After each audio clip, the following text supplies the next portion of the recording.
नमस्कार दोस्तों।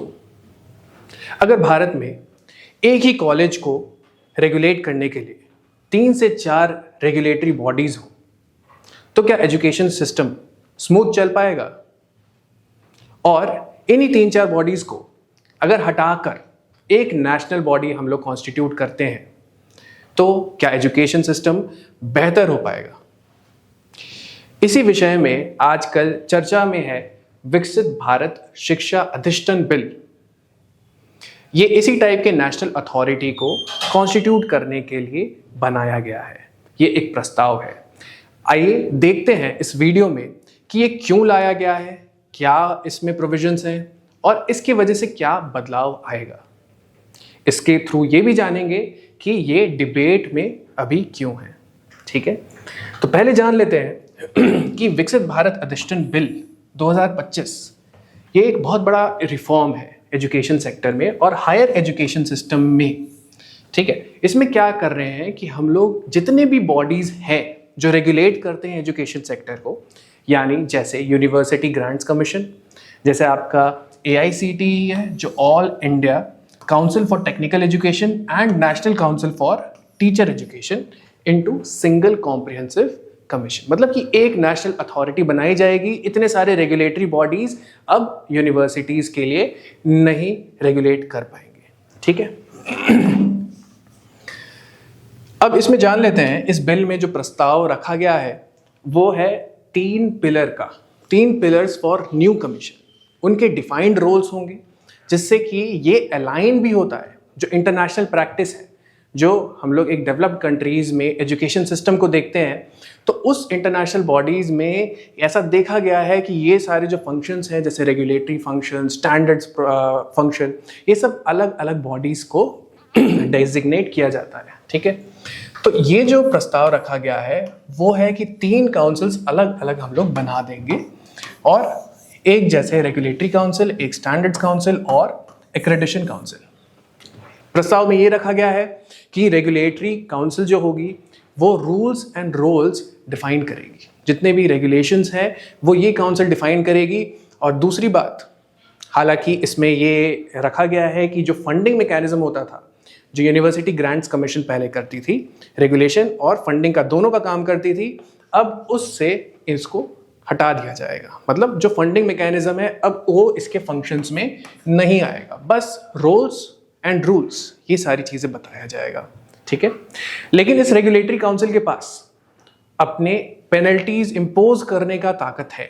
मतलब इनको ऐसा पावर दिया गया है कि अगर इनके रूल्स को और रेगुलेशंस को कोई यूनिवर्सिटी अगर वायलेट करती है तो ये पेनल्टीज इंपोज कर सकते हैं। और ये पेनल्टीज अब बहुत छोटी मात्रा में नहीं, बहुत ह्यूज अमाउंट में हो गई है।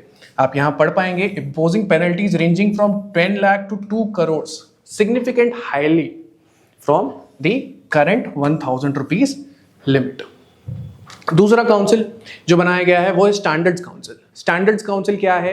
जो ये बताता है कि लर्निंग आउटकम है कि नहीं। जितने भी स्टूडेंट्स हैं वो आते हैं पढ़ने के लिए, क्या उनका लर्निंग आउटकम है, क्या उनके प्लेसमेंट्स हो रहे हैं, क्या रिसर्च पेपर्स पब्लिश किया जा रहा है, क्या वो हायर एजुकेशन परस्यू करने के लिए उत्साहित हैं। ये सारी चीज़ें स्टैंडर्ड्स काउंसिल बताएगी, जैसे learning outcomes for higher education programmes and determine staffs qualifications. इसमें आपके जो स्टाफ हैं उनकी भी डिग्रीज, उनका क्वालिफिकेशन क्या है, क्या उन्होंने कोई रिसर्च पेपर्स पब्लिश किए हैं या फिर ईयर ऑन ईयर वो रिसर्च पेपर्स पब्लिश कर रहे हैं। ये स्टैंडर्ड्स काउंसिल का काम होगा देखना। ठीक है, तीसरी है एक्रेडिशन काउंसिल। एक्रेडिशन काउंसिल का काम है क्वालिटी चेक। बेसिकली जितने भी यूनिवर्सिटीज़, कॉलेजेस हैं, जैसे हम लोग जानते हैं कि टेक्निकल एजुकेशन में अगर इंजीनियरिंग फील्ड में देखें तो IITs एक ऊपर स्तर पे आते हैं, है ना। तो उसकी वजह से हमें ये पता चलता है कि कौन सा इंस्टीट्यूट कितना बेहतर है, किस लिए बेहतर है और इससे सीखने लायक बेस्ट प्रैक्टिसेस क्या हैं। बहुत सारे इंस्टीट्यूट्स जो हैं वो दूसरे अच्छे इंस्टीट्यूट्स को ही देखकर सीखते हैं और बढ़ते हैं। ठीक है, तो एक्रेडिशन काउंसिल का काम यही होगा कि it will develop and supervise a comprehensive framework for institutional accreditation. ठीक है, अब इसमें आगे देखते हैं हम लोग कि स्कोप और कवरेज क्या है। मतलब कि कौन से इंस्टीट्यूशंस ऐसे हैं जो इसमें इंक्लूडेड है और कौन से इंस्टीट्यूशंस को एक्सक्लूड किया गया है। ये जान लेना ज़रूरी है फैक्ट के तौर पे कि अपने टोटल यूनिवर्सिटीज़ कितने हैं, वो है 1168। इसमें से जो टेक्निकल एजुकेशन वाले यूनिवर्सिटीज़ हैं वो 192 है, और जनरल एजुकेशन वाले जो यूनिवर्सिटीज़ हैं वो 655 है। ठीक है, एक बार नज़र डालते हैं कि कौन कौन से इंस्टीट्यूशंस इसमें कवर हुए हैं, क्योंकि उसी से समझ में आता है कि गवर्नमेंट का फोकस क्या है। ठीक है, सबसे पहले institutions covered, institutions of national importance, जैसे कि आपके IITs हो गए, IIMs हो गए, NITs हो गए, IISERs हो गए, ये सारे इंस्टीट्यूशंस इसके अंतर्गत इंक्लूडेड हैं। दूसरा 240 central universities and 445 state universities. याद रखें दोस्तों, एजुकेशन जो है वो एक कॉन्करेंट सब्जेक्ट है, और इस वजह से स्टेट और सेंटर दोनों के पास कुछ ऑटोनॉमी होती है ताकि वो लेजिस्लेशंस ड्राफ्ट कर सकें। ठीक है, तो ये बहुत इंपॉर्टेंट बात है, क्योंकि स्टेट की यूनिवर्सिटीज़ भी इसमें इंक्लूड किए गए हैं इस बिल के तहत।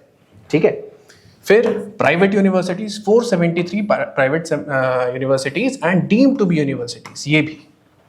ठीक है, जो टेक्निकल एजुकेशन है वो तो है ही, इसके अलावा जो आपके टीचर एजुकेशन इंस्टीट्यूट्स होते हैं वो भी इस बिल में इंक्लूड किए गए हैं, है ना, technical and teacher education institutes. लेकिन क्या एक्सक्लूड किया गया है? एक्सक्लूड किया गया है जैसे आपके फील्ड्स हैं, मेडिकल के field, legal, pharmaceutical, dental and veterinary institutions. ये अभी भी जो अभी एग्जिस्टिंग रेगुलेटरी बॉडीज जो इनको गवर्न करती हैं उन्हीं से रेगुलेशंस डेराइव करेगी। ठीक है, अब इसके आगे हम लोग देखते हैं कि अभी प्रेजेंट नॉर्म से कैसे ये डिफरेंट है। याद रहे दोस्तों, हम लोग जब बात करते हैं एजुकेशन की तो हमारे पास एक नेशनल एजुकेशन पॉलिसी जो 2020 में आई थी, उसका भी यही रिकमेंडेशन था कि इतने सारे रेगुलेटरी बॉडीज रखने की ज़रूरत नहीं है, क्योंकि इस वजह से रोल क्लैरिटी नहीं आती है, और उस रोल क्लैरिटी के ना होने की वजह से बहुत कन्फ्यूजन क्रिएट होता है। कन्फ्यूजन इस बात से क्रिएट होता है कि बहुत सारी बॉडीज के पास ऐसे फंक्शंस हैं जो ओवरलैपिंग है। ठीक है, तो इससे क्या होता है कि रेगुलेशन का डायरेक्शन बिगड़ जाता है। ठीक है, तो अभी क्या है, करंट पोजीशन है फ्रैगमेंटेड रेगुलेशन, यानी बहुत सारी बॉडीज के पास एक ही इंस्टीट्यूट को रेगुलेट करने की पावर्स। ठीक है, जैसे कि आपकी UGC, AICT, NCT, NAAC, NBA, और इनके ओवरलैपिंग प्रोविजंस हैं जो कि हमारे पॉलिसी इंप्लीमेंटेशन में बाधक बनते हैं। ठीक है, लेकिन इस बिल के तहत हमारा जो प्रस्ताव रखा गया है वो ये है कि हम one umbrella body with 3 specialised councils, जो काउंसिल्स हमने पहले पढ़े, regulatory councils, accreditation council, standards council, इसके तहत 3 specialised council providing uniform policy, eliminating overlaps and ensuring clarity, है ना, जितने भी ओवरलैपिंग फंक्शंस हैं उनको हटाया जाएगा, सबको अपने अपने डोमेन में उनको सुप्रीम माना जाएगा। ठीक है, एक बहुत बड़ा मुद्दा है वो है फंडिंग का। जैसे हमने कहा कि यूनिवर्सिटी ग्रांट्स कमीशन के पास 2 फंक्शंस थे, एक तो है वो रेगुलेट करेगा, दूसरा है वो फंडिंग्स प्रोवाइड करेगा यूनिवर्सिटीज़ के लिए। फंडिंग यूनिवर्सिटीज़ के लिए बहुत इंपॉर्टेंट है, क्योंकि फंडिंग से ये समझ में आता है कि जो एकेडमिक रिसर्च पेपर्स हैं वो कितने पब्लिश हो रहे हैं, कितना रिसर्च वर्क स्टूडेंट्स ने किया है, कितना रिसर्च वर्क जो वहाँ के प्रोफेसर्स हैं उन लोग ने किया है। ठीक है, तो UGC के पास जो फंक्शन था वो रेगुलेशन का था और फंडिंग का था, लेकिन अब हमें ये इस बिल के तहत ये समझ में आता है कि जो फंडिंग मैकेनिज्म है वो अब शिफ्ट होके मिनिस्ट्री ऑफ एजुकेशन, या तो मिनिस्ट्री ऑफ एजुकेशन या तो इनके डेराइव्ड कुछ एजेंसीज में ही सीमित रहेंगी। ठीक है, तो इस वजह से ये एक क्रिटिकल चेंज माना गया है। ठीक है, आगे चल के देखते हैं कि इसमें कौन सी ऐसी चुनौतियां हैं जो इस बिल के लिए आगे कंसर्न्स लेकर आ रही हैं। तो सबसे इंपॉर्टेंट है एक्सपर्ट पर्सपेक्टिव्स। एक बार जान लेते हैं कि जो फॉर्मर AICT चेयरमैन है SS मंथा, उन्होंने क्या कहा है। उन्होंने ये कहा है कि अगर हम लोग कंबाइन करते हैं टेक्निकल एजुकेशन और जनरल एजुकेशन को, तो इससे क्या होगा कि जो टेक्निकल एजुकेशन के नुआंसेस हैं, मतलब जो उनकी बारीकियां हैं, उनके बारे में समझना मुश्किल हो जाएगा।